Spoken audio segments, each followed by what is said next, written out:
Alain, propos d'un Normand. La politesse fait partie de l'hygiène. Alceste, homme qui gronde toujours, se donnera une maladie d'estomac, s'il ne l'a pas déjà. Les philosophes disent qu'un jugement qui va au fond donne de la sérénité aux hommes. Oui, sans doute, mais une réflexion trop suivie commence par leur enlever toute sérénité. Cela tient sans doute au désir violent que l'on a de faire passer les idées dans les faits. Et, comme tout est compliqué, comme nous avons bientôt des doutes sur toute chose, nous passons notre temps à nous retenir, à nous raidir, à nous serrer le cœur. Je ne parle pas par métaphore, je dis serrer réellement le cœur. Car cet homme froid, prudent, défiant, dont le regard veut lire à l'intérieur des crânes, réellement il s'empêche de vivre. Tout est tendu, son souffle même n'est pas libre. Il faut beaucoup de laisser-aller dans les paroles, dans les gestes, dans les actes, si l'on veut que la digestion se fasse bien. Le mauvais escrimeur, lorsqu'il est sur la planche, raidit tous ses muscles et serre les dents.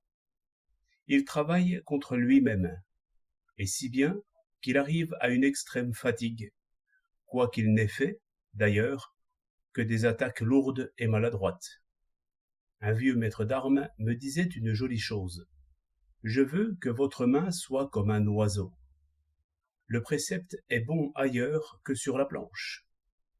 Dans tous les actes et dans toutes les préparations, il faut laisser courir, comme disent sagement les marins, hommes patients par métier et qui savent bien qu'il est inutile de souffler sur la mer.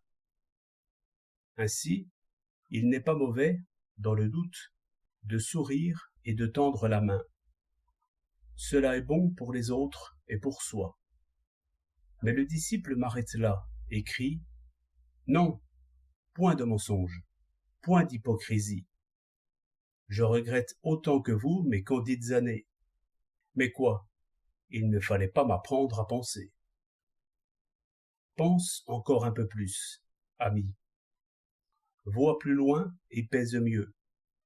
Songe à ce qu'il y a de choses belles et laides dans un homme, et comme elles sont mêlées. Tu dis, cet homme n'aime que lui. Qu'en sais-tu? Et quand il te le dirait, qu'en sait-il? Tout est ténèbres, en lui comme en toi. Ta lumière te fait voir quelques petites choses, mais aussi les ténèbres. Eh bien, si tu arrives au vrai doute, tu peux aimer et sourire. N'insulte pas Jupiter tonnant. Tu ne sais pas ce qu'il fait. Il ne sait pas ce qu'il fait. 4 janvier 1908